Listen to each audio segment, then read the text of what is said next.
네, 2교시 시작하겠습니다.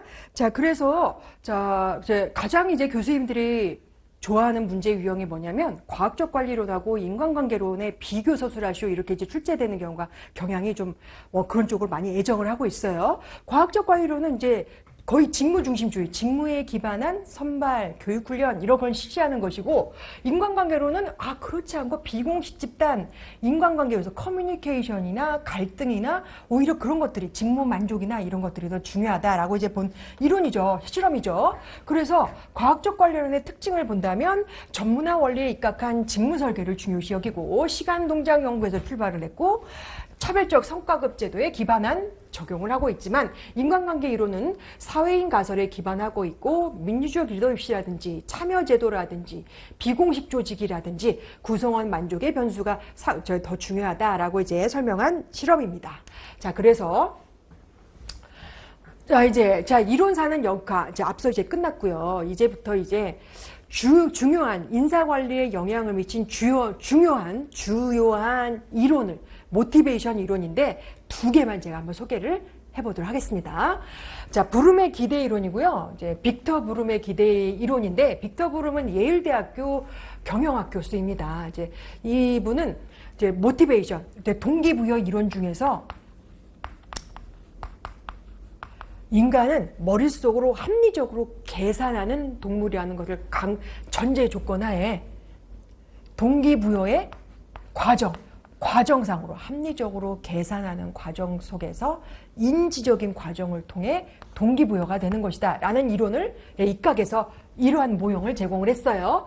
자, 일단 사람이 제공하는 노력에 기반해서 그 노력이 특정 노력에 기반한 성과를 창출하는 기대감을 갖고 있고, 그 다음에 성과를 창출하면 기업은 당연히 그에 상응하는 보상 수준, 연봉 인상, 승진 관리, 교육 훈련 이런 걸 이제 제공해 주는 것인데, 자, 수단성이라고 되어 있어요. 자, 수단성은 중요하니까 제가 이제 별표를 쳐보고, 수단성이란 특정 결과, 성과, 업적에 대해서 보상이 주어질 것이라 생각하는 믿음, 신뢰를 말하는 것이죠. 근데 생각을 해보세요. 근데 성과를 달성을 했어요. 그런데 기업이 아무런 반응이 없다. 네, 원래 내가 월등하게 내가 뭔가를 했는데도 불구하고 기업이 여기에 대해서 무관심하다. 이 회사에 다니고 싶어요? 안 다니고 싶어요.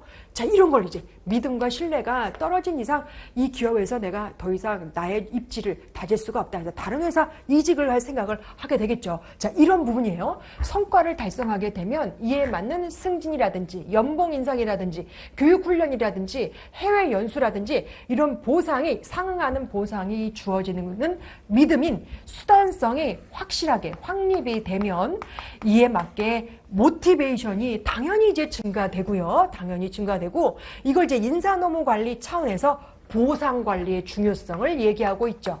그래서 만약에 이제 시험에 보상 관리에 있어서 직무급에 대해서 써보시오, 연공급에 대해서 써보시오, 임금의 중요성에 대해서 써보시오. 만약에 이런 문제가 나왔을 때 관련 이론, 배경 이론 설명할 때 빅터 브룸의 기대 이론을 설명을 하고 특정 성과 달성에 있어서 이에 상응하는 보상을 제공하지 않으면 이에 인지적 과정에서 발생하는 수단성이 좌절되기 때문에 모티베이션, 생산성 향상이 어려워지게 된다.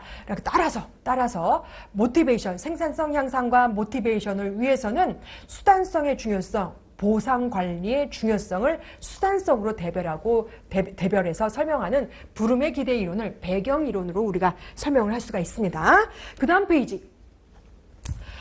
이제 제임스 스테이시 아담스의 공정성 이론이 있습니다. 이 공정성 이론은 원래 나의 투입 대비 산출과 타인의 투입 대비 산출이 비교해서 이렇게 등가의 모습, 균형을 이룰 때 공정하다고 얘기를 하고 있는 거예요. 그런데 그렇지 않고 매번 이제 언제나 상황은 내가 더 적은 보상을 받을 수도 있고 그렇지 않고 내가 투입했던 노력을 비해서 국어 점수, 수학 점수, 시험 점수가 잘 나올 때도 있어요. 자, 이런 경우가 있어요. 그죠? 자, 이런 경우에 모티베이션, 이 아담스의 공정성 이론은 이렇게 불공정한 간극이 크면 클수록 더욱더 모티베이션이 된다. 라는 걸 이제 설명을 했어요. 그래서 여기서 과대 보상했을 경우에는, 내가 특정 나의 노력 대비 결과가 아주 좋았다. 그럼 내가 더 열심히 일을 해야 되겠다.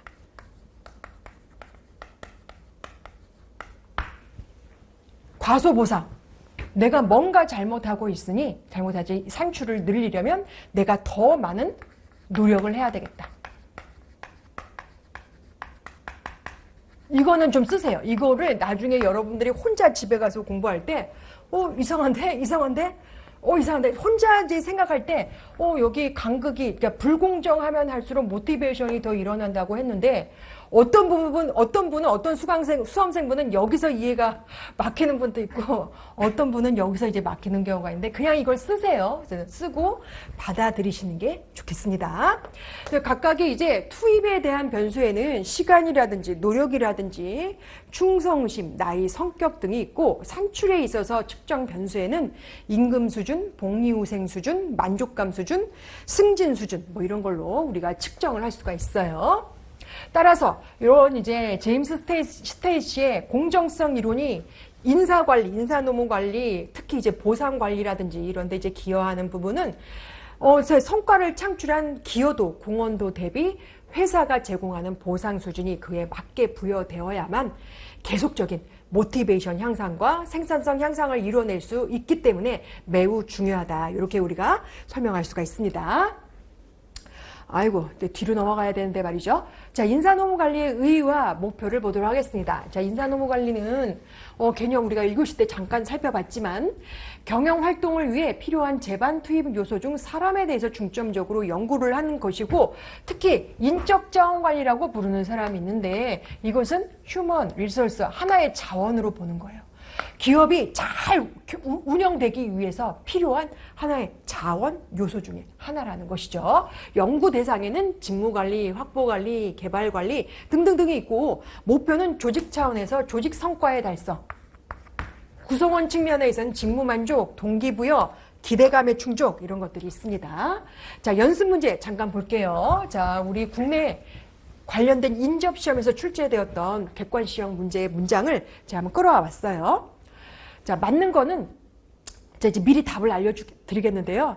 제가 맞는 거는 하얀색, 틀린 답은 녹색으로 제가 썼어요. 연두색으로 썼습니다.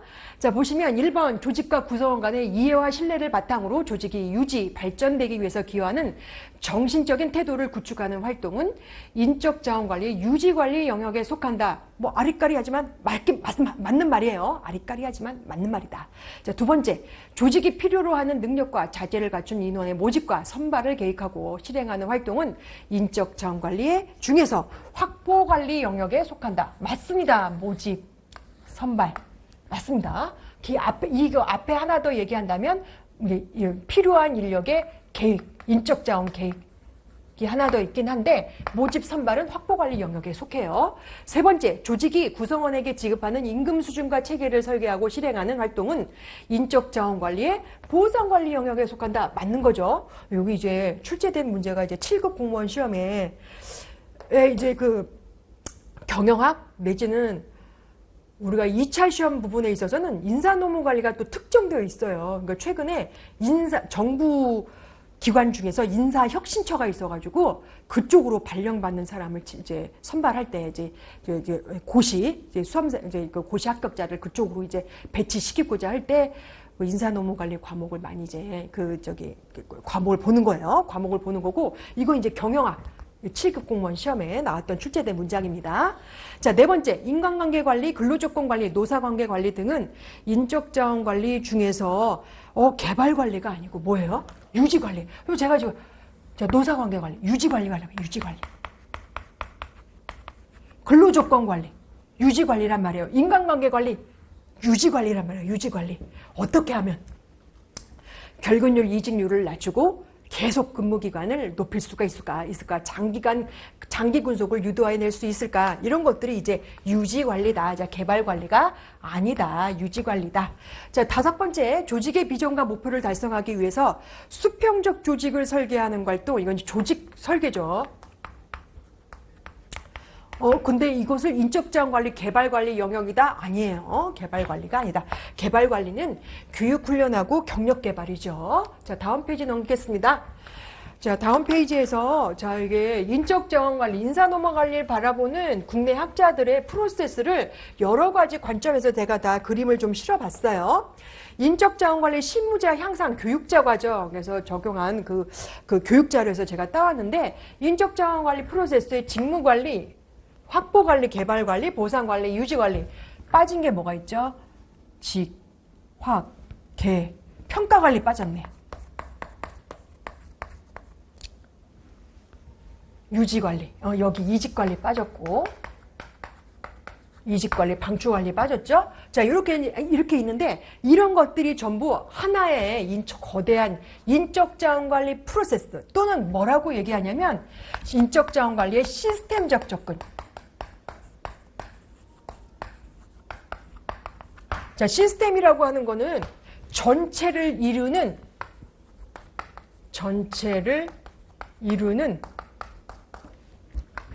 부분들의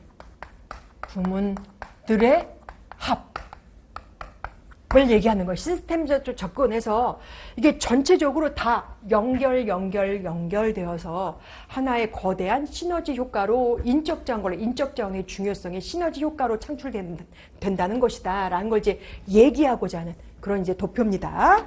자, 이거를 이제 다른 표현으로 요렇게도 설명하는 이제 강의자도 있었고, 이것보다 더 좋은 그림은 바로 이거예요.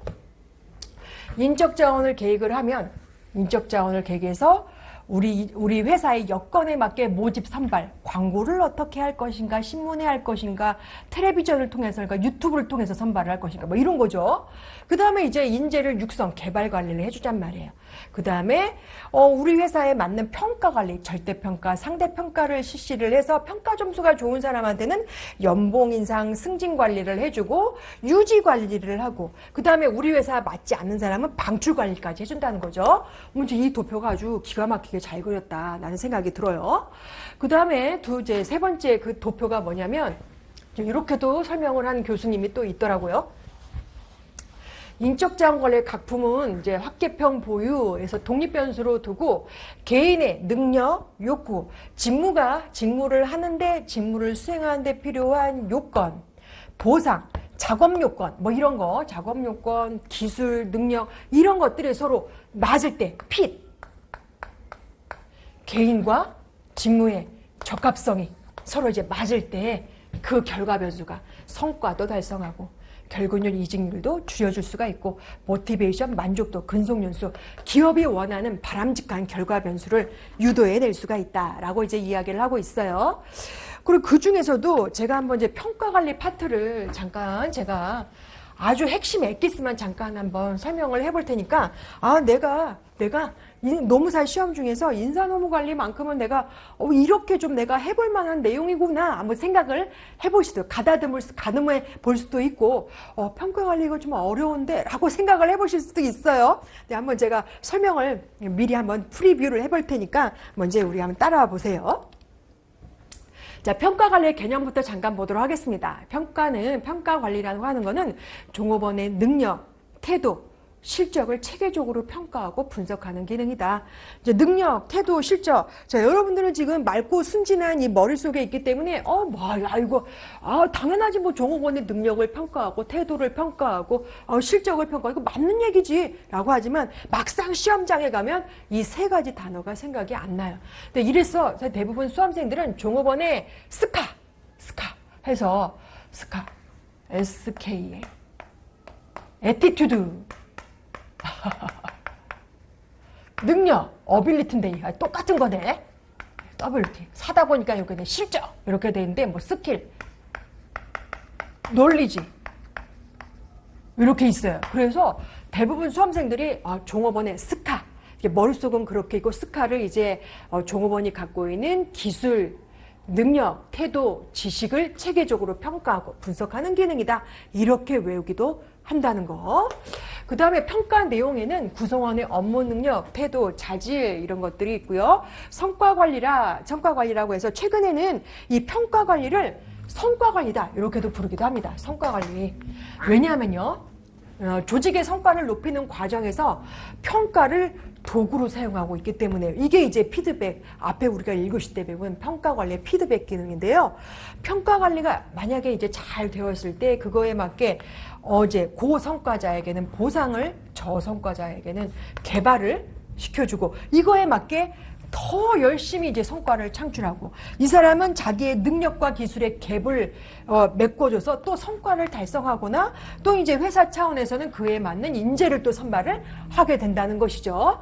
그래서 조직의 성과를 높이는 과정에서 이 평가 관리를 도구로 사용하기 때문이다. 자, 두 번째, 성과 창출의 영향 요인의 능력, 노력, 조직의 지원, 업무 수행 과정 이렇게 되어 있는데요. 자, 사실은 이 말은 이겁니다. 평가 관리, 자, 종업원의 능력, 태도, 실적을 체계적으로 평가하고 분석하는 이 평가 관리를 통해서 종업원의 모티베이션도 향상시켜 줄 뿐만 아니라 자, 이거죠. 이것뿐만 아니라 조직의 지원. 자, 평가 관리는 조직의 전반적인 조직이 운영되는 경영 활동이 운영되는 조직의 전반적인 부분을 통제하는 피드백이기 때문이다. 이거예요, 이거. 사실은 이제 이거는 저기 세 번째 개념은 바로 이런 걸 말합니다. 보시면 이제 종업원의 모티베이션, 사람 종업원을 기준으로 얘기를 하고 있고 조직 차원에서는 조직의 전반적인 경영 활동을 통제하는 피드백으로 활용되고 있기 때문이다. 그래서 성과 관리라고 부른다라는 개념을 이야기하고 있는 것이에요. 자, 평가 관리의 목적에는 크게 전략적 목적, 그다음에 능력 개발 목적, 그다음에 일반 경영 관리 목적이고요. 수험가에서는 어떻게 외우냐면 관, 개. 그래서 전략적 목적, 개발적 목적, 관리적 목적 이렇게 외워요. 평가 관리의 목적은 이렇게 3개가 있다. 자, 이 문구는 이게 뭐예요? 저기 이화여대, 성신여대 3인공저 책에 이렇게 딱 기재가 되어 있습니다. 자, 평가 관리의 전략적 목적에는 개인의 팀 활동, 조직 목표와 전략적 방향에 연계되고 있는지 잘 활용되고 있는지 확인할 수 있는 도구이다. 그러니까 전략적 목적을 사용되는 평가 관리는 기업의 전략적인 도구예요. 전략적 도구. 자, 종업원의 개발적 목적이라고 하는 거는 평가 관리를 수행을 해서 이 사람의 평가 점수가 이 정도가 나왔는데 원래 이 직무에 수행되는 능력은 이 정도 되어서 이 정도의 갭을 메꾸기 위해서는 이제 열심히 교육 훈련을 실시해 줘야 되겠죠. 그래서 그 전 단계가 이제 평가 관리라는 거예요. 그래서 개발 목적으로 사용이 된다. 그래서 박경규 교수님 교재에는 말이죠. 아예 그냥 개발 관리 파트, 큰 파트 안에 평가 관리를 안에다 놓고 있어요. 아주 특이하죠. 그 다음에 이제 관리적 목적의 경우에는 적재적소 배치, 인사 기능의 타당성, 구조 조정의 근거 이런 게 또 활용이 되는데 쉽게 말해서 관리적 목적에는 평가의 피드백 루프 기능을 얘기합니다. 조직 전반적으로 관리를 하는 피드백 루프 기능을 말해요. 자, 그 다음에 연습 문제 잠깐 보도록 하겠습니다. 성과 관리는 경영자들이 종업원들의 활동과 결과물이 조직 목표와 일치하는지를 확인하는 과정을 말합니다. 그러니까 종업원의 활동, 모티베이션의 증가를 위해서 그 다음에 조직 목표와 일치하는지 확인하는 과정, 피드백, 통제 관리하는 피드백을 총칭한다. 이것과 똑같다는 거죠. 두 번째, 개인이 조직에서 성과를 내는데 영향을 미치는 주요 요인에는 개인의 능력, 노력, 조직의 지원, 맞는 얘기입니다. 세 번째, 인사 고과란 종업원의 능력, 업적을 평가해서 현재 능력, 잠재된 능력, 자질 및 업적을 평가하는 것이다. 이제 너무 사실, 여기 앞에 이제 CPA 문장보다 조금 더 좀 쉽습니다. 조금 더 쉬워요. 그 다음에 네 번째, 인사평가 시 집단 성과에 공헌하는 개인의 행위는 평가 요소로서 선정하지 않는다. 선정해야죠. 이게 않는다가 틀렸네. 않는다가. 네. 개인이 집단 노력에, 집단 성과에 기여하는 공헌도도 당연히 측정을 해줘야만 개인 평가가 이루어져야만 되겠는 것이죠. 자, 평가의 구성 요건에는 크게 이제 네 가지, 다섯 가지 이렇게 있는데, 일단 이제 그 중에 하나, 신뢰성, 그리고 또 하나, 타당성 보겠습니다. 신뢰성이란 측정하고자 하는 내용이 얼마나 일관성 있고, 안정성 있게, 정확하고 제대로 특정되었는지 여부이다. 특정되었다, 뭐 좋습니다. 특정되었다 또는 측정되었다, 좋아요, 아주 좋아요. 근데 만약에 이제 신뢰성이 이제 저하된다라고 했을 때 이제 평가 오류가 발생된다고 볼 수가 있죠. 자, 여기서 나오는 일관성이라고 하는 거는 이거예요. 평가자가 여러 명이 있는데 거의 비슷하게 채점을 했어요. 그럼 일관성이 있는 거죠. 그런데 유난히 이 사람만 고득점을 줬다, 저득점을 줬다, 이렇게 했을 경우에는 일관성이 없는 거죠. 뭐 이유가 있겠죠. 얘가 뇌물을 먹었거나 아니면 얘가 좀 특별한 점을 바라봤거나 여러 가지 이유가 있겠죠. 이때 이제 일관성이 떨어지는 거예요. 안정성은 어제 측정한 거랑 오늘 측정한 거랑 내일 측정한 거랑 내일 모레 측정한 거랑 똑같아야 돼. 거의 비슷해야 돼요. 이게 이제 안정성이에요. 그래야 이제 신뢰성인 거죠. 신뢰성을 얘기할 때, 대부분 얘기할 때 이런 겁니다. 양궁 선수가 활을 쏴가지고 여기에도 맞히고 여기도 맞히면 신뢰성이 없는 거예요. 일관성이 없죠. 안정성이 없죠. 근데 여기만 계속 때려요. 점수가 너무 낮네. 어쨌든 이제 얘 실력은 한 이 정도다. 일관성, 안정성이 있다. 이렇게 생각을 하고 있는 것이죠. 타당성은 평가 내용이, 자, 여기서 중요한 키워드는 평가의 목적과 취지를 얼마나 잘 반영하는지의 정도를 말하는 것입니다. 성과평가는 보상의 책정에, 역량평가는 승진이나 교육훈련에 활용되는 것이 바람직하다라고 되어 있고요. 이제 타당성을 얘기할 때 대부분 이 도표를 많이 활용을 하는데요. 타당성에는 오염과 결핍이 없어야 한다. 아이, 결핍인데.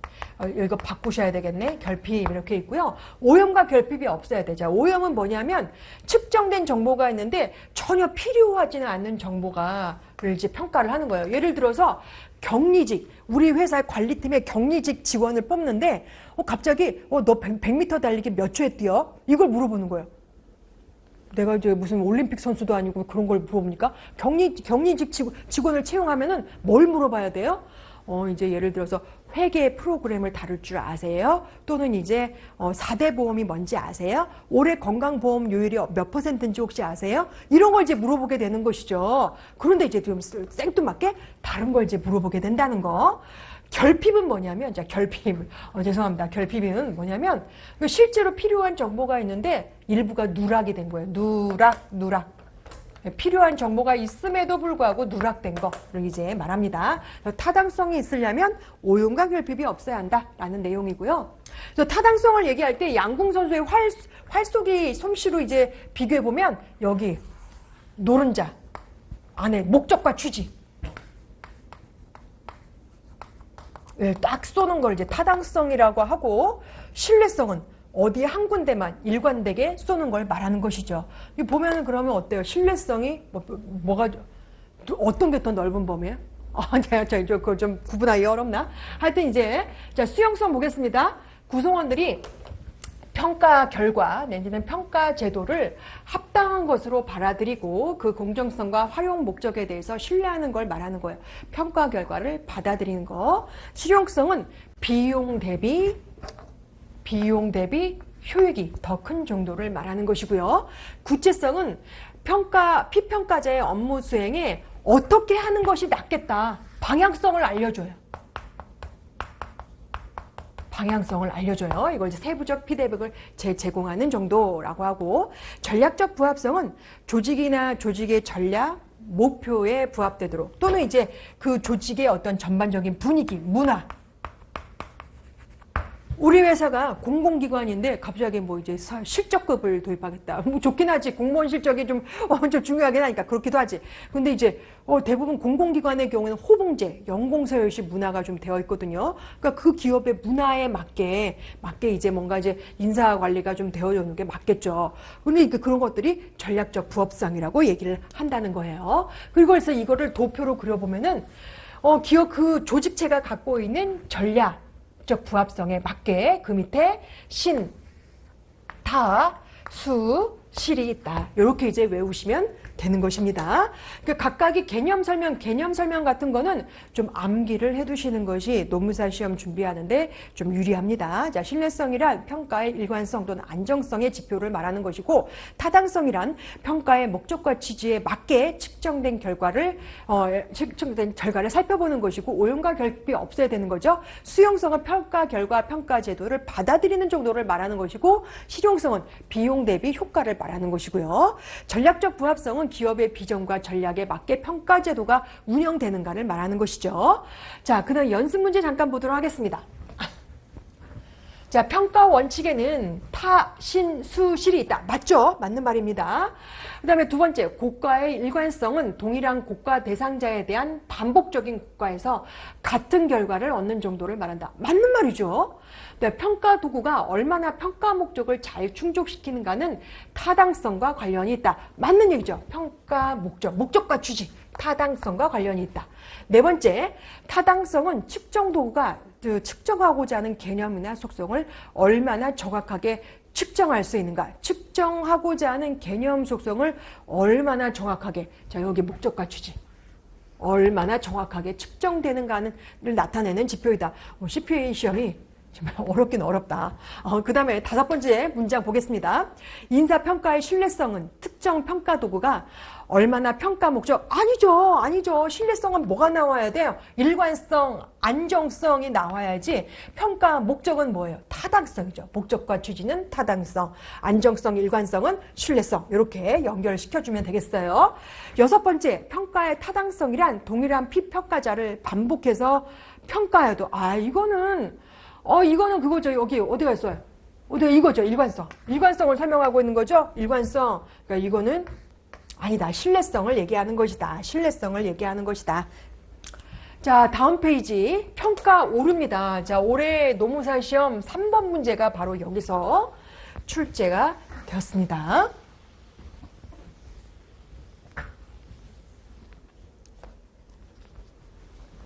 자, 일단 이제 개념부터 잠깐 볼게요. 항상 오류는 세 가지 경향 내지 오류가 있는데요. 자, 관대화 경향을 보면 실제 능력보다 높게 평가해 주는 거예요.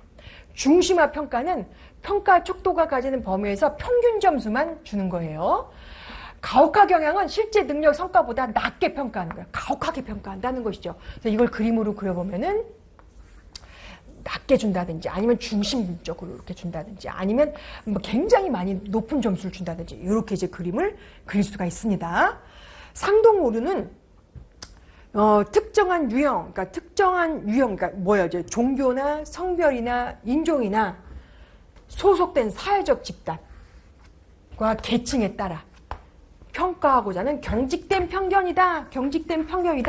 상동 오류의 이 원어를 보면 스테레오타이핑이다 라고 이제 이야기를 하고 있는데, 그래서 여기에 이제 그 원어 제목에 바이어스라는 편견의 말이 없어서 올해 이제 시험을 봤던 많은 수험생분들이 그 3번 문제 바이어스에 대한 개념 설명을 할 때 많이 헷갈리셨겠지만 상동 오류의 개념 설명을 풀이해보면 경직된 편견이 키워드예요. 키워드니까 상동 오류를 거기다 이제 개념 설명으로 써주셔도 무난하게 맞습니다. 맞아요. 이 상동 오류의 이제 스테레오타이핑은 뭐냐면 미국에 있는 리프만이라는 학자가 아니다. 저널리스트가 있었어요. 리프만 저널리스트가 있었는데 옛날에 당시에 신문을 찍어낸다고 그러죠. 지금이야 이제 워드로 치고 이렇게 해서 이제 뭐 인터넷 신문이라든지 가로로 된 신문이 이렇게 나오지만 과거에는 신문이 이렇게 세로로 이렇게 되어 있고요. 이거를 어떤 동판으로 찍어냈어요. 다 이제 활자를 맞춰가지고요.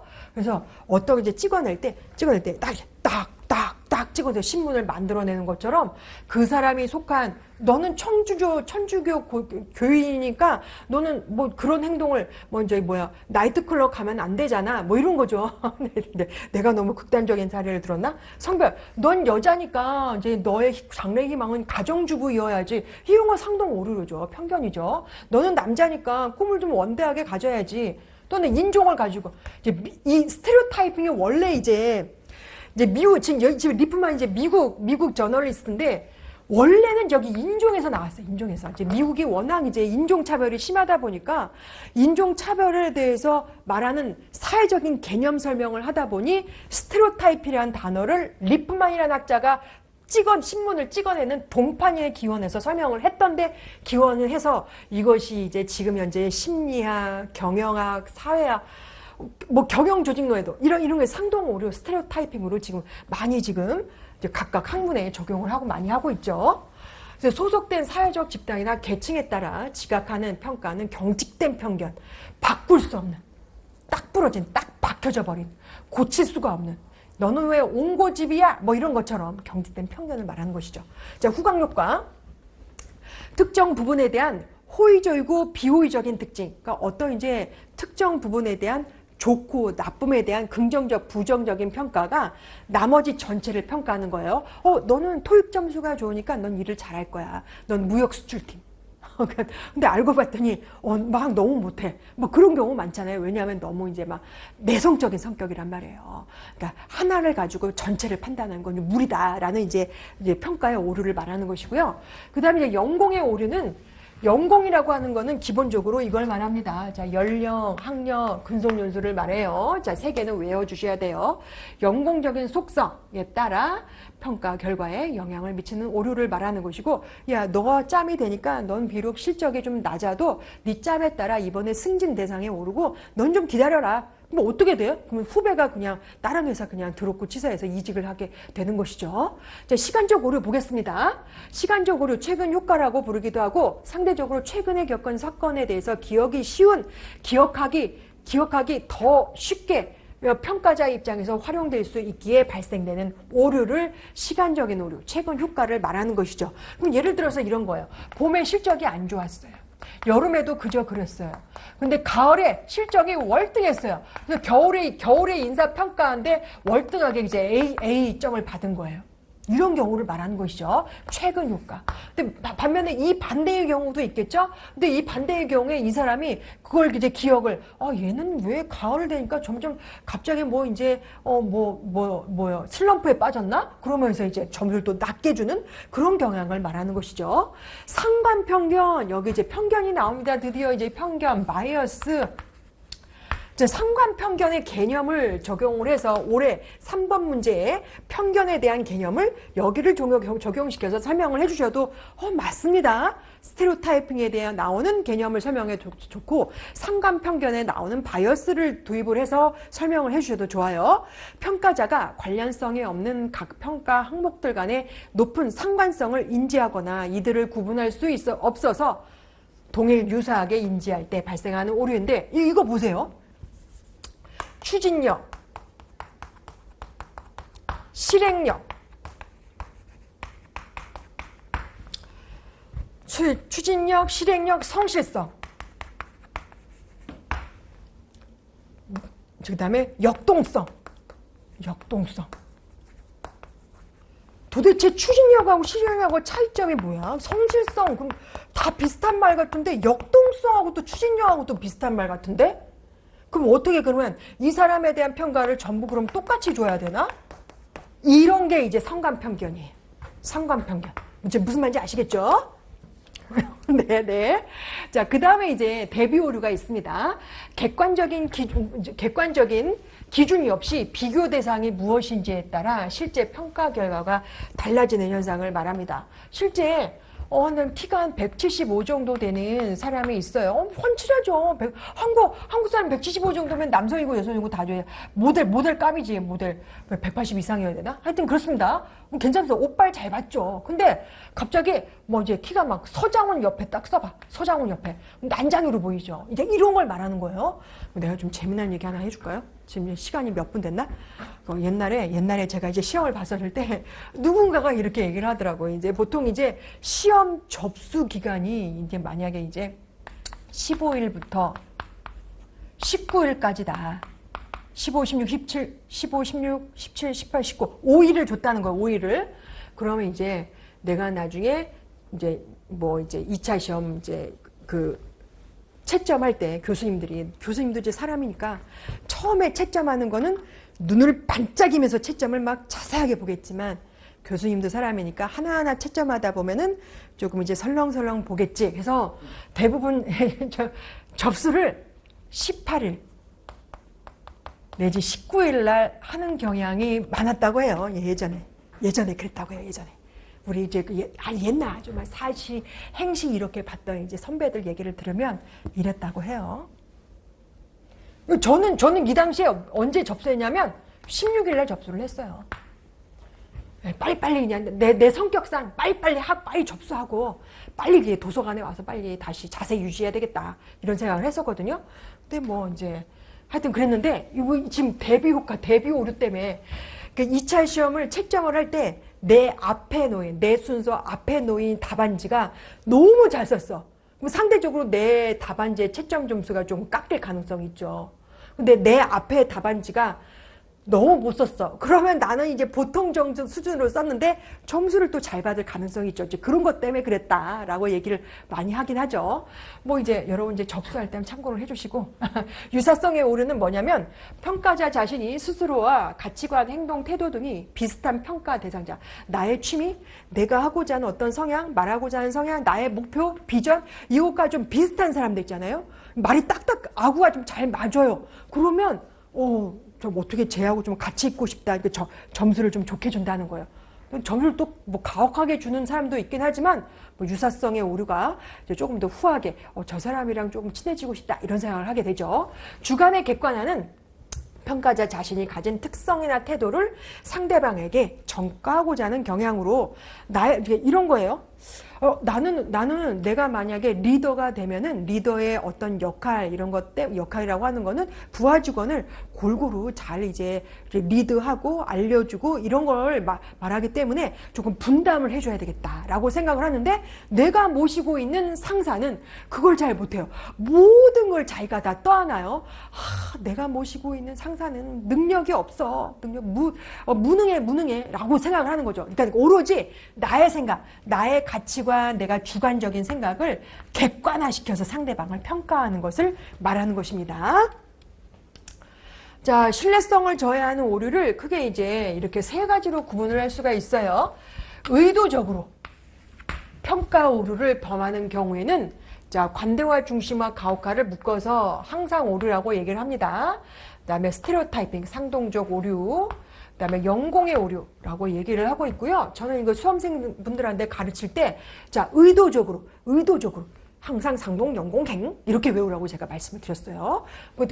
그다음에 평가자가 자신이 인지하지 못하는 과정 속에서 발생하는 오류에는 후각효과, 어떤 한 부분에 대한 긍정적이고 부정적인 내용이 다른 부분 전체를 다르게 평가해버리는 경향을 말하는 거죠. 시간적인 오류는 최근 효과를 말하는 거예요. 최근에 가을에 있었던 업적을 이렇게 기준해서 모든 걸 이제 평가해버리는 오류.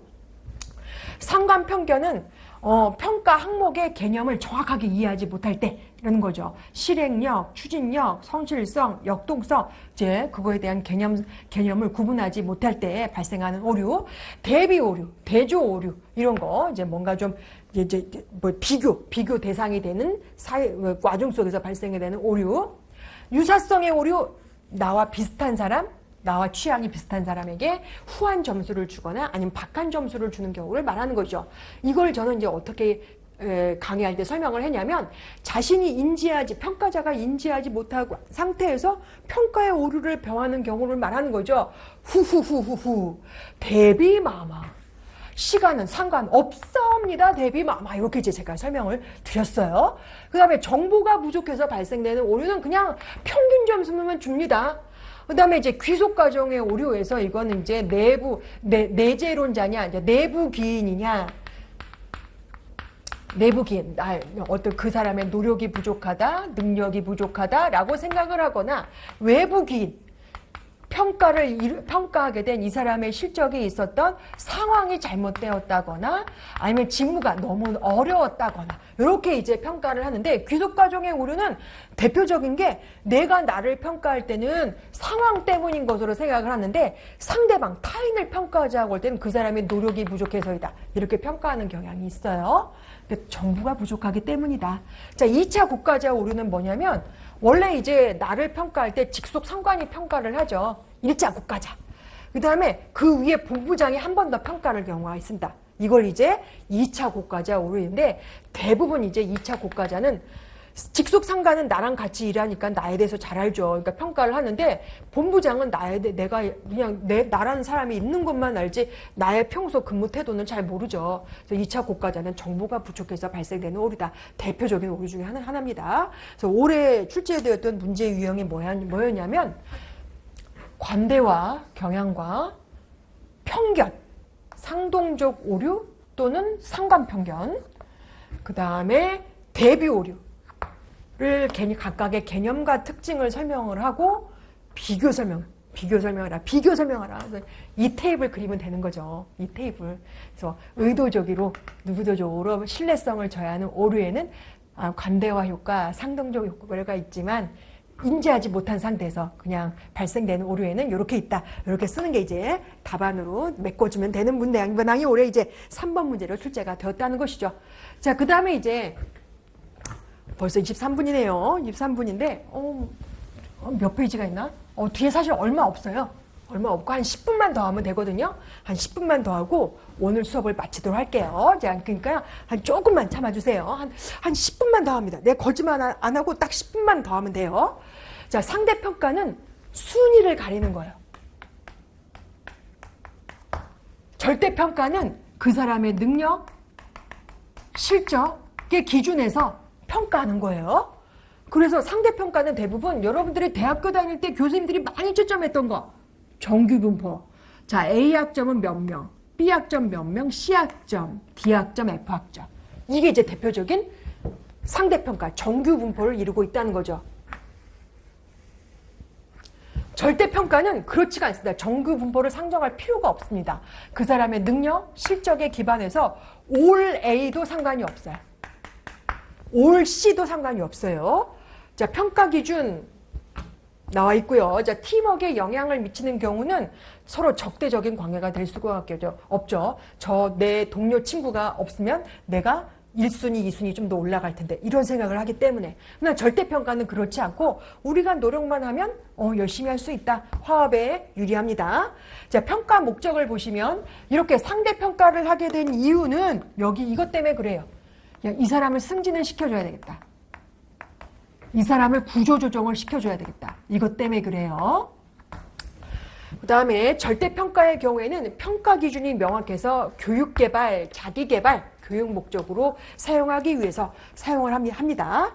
자, 수용성은 상대평가의 경우에는 사람들이, 부하 직원들이 기준이 불분명합니다. 내가 왜 C예요? B예요? 불만을 제기하지만 그거에 대해서 명확하게 설명을 못합니다. 저 사람이 너보다 높아. 그 이유를 설명을 잘 못해요. 수용성이 낮아요. 그러나 절대평가는 각각 평가하는 기준이 명확하기 때문에 평가 기준이 명확하기 때문에 수용성이 높죠. 납득하기가 쉽죠. 자, 평가 논리는 상대평가는 선별의 논리, 그 다음에 절대평가는 개발 및 육성의 논리 이렇게 있고요. 자, 조정하는 부분에 있어서 상대평가는 평가 결과를 조정하면 누군가 하나는 밀리죠. 그래서 어렵지만 절대평가는 얼마든지 할 수가 있다라는 거예요. 자, 이거는 별표가 3개 정도 해줘야 되는데 아직 우리 농사시험의 미기출이라서 매우 중요합니다. 자, 그 다음에 다음 보면은 자, 상대평가의 개념 설명 나와 있죠. 상대평가란 종합적 성과 수준별로 순위와 순서를 매기는 것이고요. 절대평가는 평가 기준을 어느 정도 충족했느냐에 따라 개개인의 특성에 초점을 맞춰서 평가하는 것으로 이렇게 평가를 했다 하더라도 갈등이 없고 수용성이 높고 또 강제 할당이 갈등이 없지만 강제 할당이 없기 때문에 올 A가 있을 수 있어요. 올 F가 있을 수 있어요. 항상 오류가 나타날 수가 있다. 자, 상대평가에는 대표적으로 평가 기법이 서열법, 자, 순위를 매기는 거죠. 강제할당법, 요렇게 강제할당법, 정규분포를 이루는 요렇게 이제 하는 거예요. 강제할당법이 있고, 절대평가는 크게 그 사람의 능력, 태도, 개성, 이제 성격 이런 걸 평가하는 특성, 지향평가, 행동을 위주로 평가하는 행동지향평가, 오로지 업적과 실적만으로 평가하는 결과지향평가가 있는데, 자, 특성지향평가에는 체크리스트가 있습니다. 자, 체크리스트는 뭐냐면, 이 사람은 정시에 출근을 합니까? 이 사람은 정시에 퇴근을 합니까? 이 사람은 연장 근무를 잘 합니까? 이 사람은 상사의 업무 지시를 잘 합니까? 체크, 맞는 거 체크해서 체크된 부분의 점수만 합산을 하는 거예요. 이게 이제 체크리스트고, 강제적 선택 기술법은 yes or no, yes or no예요. yes or no. 예를 들어서 이 사람은 아침 9시에 정시에 맞게 회사의 취업 규칙을 잘 준수해서 출근을 하나요? 예, 그렇습니다. 그런 거예요. 이렇게 예 아니면 노, 예 아니오로 이제 답을 하는 평가 기법, 강제 선택 기술법이 나타나게 된 이유는, 자, 이렇게 측정을 하니까 알 수가 없어요. 이렇게 이제 지금 1번, 3번 뭐 다른 번호에 의한 합산 점수한 거랑 전혀 다른 2번, 4번 전혀 다른 번호에서 합산된 점수하고 거의 비슷하게 나온단 말이에요. 뭘 어떻게 평가를 할 수가 없어요. 그러니까 표준 편차, 분산 뭐 이런 걸로 얘기를 해야 되나? 이 사람은 어느 부분에서 우수하고 이 사람은 어느 부분에서 우수하고 이런 걸 이제 얘기를 뭐라고 어떻게 구분을 하기가 모호하단 말이에요. 그래서 아예 그냥 도 아니면 모식으로 평가지를 개발한 것이 이제 강제선택 기술법이고, 평정척도법은 우리가 알고 있는 수미양과 국어, 수학, 영어 이런 게 있어요. 하나의 평가 요소, 평가 항목을 설정을 하고 평가 가중치, 수미양가 또는 A, B, C, D, E 이렇게 이제 평점 척도별로 평점을 매겨서 점수를 매기는 방법이 있고요. 자, 행동지향평가는 자, 과거에 중요한 성과에 미치는 사건을 위주로 평가하는 방법, 그 다음에 행동을 기준으로 한 평가 방법, 행동을 관찰해서 그 빈도수를 측정하는 방법, 이렇게 이제 구분해서 우리가 살펴볼 수가 있습니다. 자, 이 중에서 중요한 평가 기법을 뽑으라고 하면 바스, 보스 이렇게 꼽을 수가 있고, MBO 매우 중요하죠. MBO는 매니지먼트 바이 오브젝티브, 이렇게 이제 이거에 대한 약 두 문자 이니셜이고, 이제 그 결과만 가지고 이제 평가하는 걸 말하는 것인데, 이게 만약에 올해 이제 2번 문제처럼, 2번 문제가 뭐냐면 참여형 집단 배분 성과 제도에 대해서 쓰시오 이거거든요. 참여형, 이것도 역시 참여형 평가 기법이에요. 뭐 이런 거 좀 팁 좀 알아두시기 바랍니다. 왜냐하면 상사와 부하가 같이 협의를 해서 목표를 설정하기 때문에 그렇습니다. 자, 다음 페이지. 자, 맞는 거 틀린 거 한번 볼게요.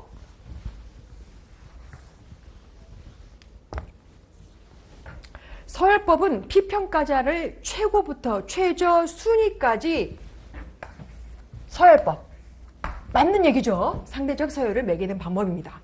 2번 평정척도법은 다수의 성과 차원을 평가하는 방법으로, 자, 평정척도법 뭐라고 그랬어요? 수미양가, 국어, 수학, 영어. 자, 이렇게 말하는 것으로, 자, 평가 요소의 선정, 국어, 수학, 영어, 평가 요소별 가중치, 수미양가를 결정을 하고 평정척도 결정이 필요하다. 이렇게 이제 이해를 하시면 되고, 3번 결과평가법은 비교적 객관적이어서 조직 구성원들의 수긍도가 높다. 결과만 가지고 우리가 육안으로 확인되는 결과가 있으니까 당연히 수긍도가 높죠. 네 번째 문장, 목표에 의한 관리 MBO는, 자, 목표에 의한 관리 MBO는 평가자와 피평가자가 협의를 통해 목표를 설정하고 설정된 목표와 실적을 비교해서 평가한다. 맞는 얘기입니다. 자, MBO, 목표에 의한 관리는 맥그리거의 X이론 아니죠. Y이론에 기반하고 있습니다. 따라서 참여형 평가 기법이다. 이렇게 이제 연결시켜 줄 수가 있고요.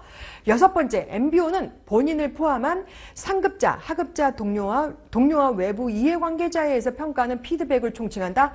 아니고, 자, 이거는 뭘 설명하고 있냐면, 다면평가 제도에 대해서 이제 설명하고 있는 거예요. 다면평가 제도. 자, 넘기겠습니다.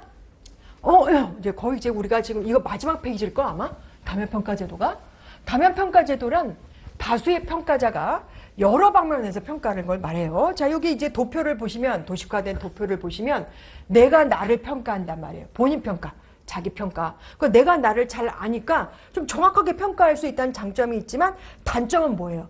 너무 후하게 평가할 수 있다는 가능성도 있죠. 상사가 평가해요. 하향 평가. 상사에 의한 평가의 경우에는 부하 직원의 평소 근무 태도를 잘 알기 때문에 비교적 정확하다는 장점이 있습니다.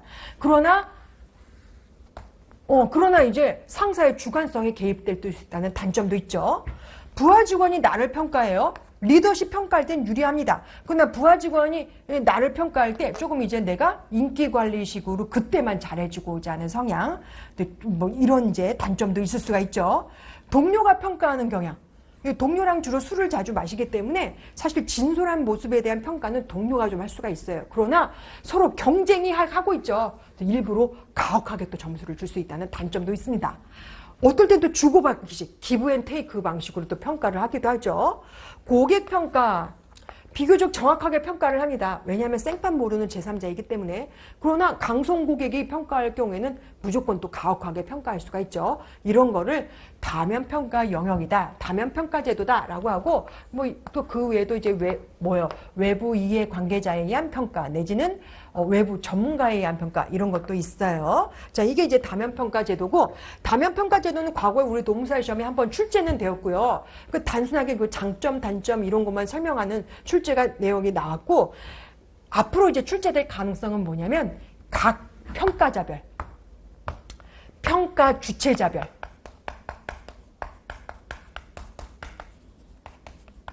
장단점, 물 서술하쇼. 자, 이게 아직 미기출이에요. 언젠가 또 출제가 될 것이다. 좀 이렇게 좀 찍어 봅니다.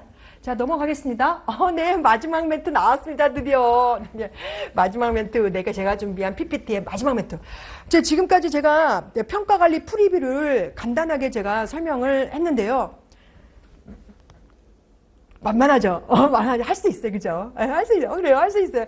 사실 이제 우리가 예상 문제가 몇 개가 있어. 근데 이제 우리 막 암기를 일단 하고 이제 이해하다 하고 어쨌든 그러긴 하는데, 우리가 출제될 가능성이 있는 것부터 막 개념을 외워요.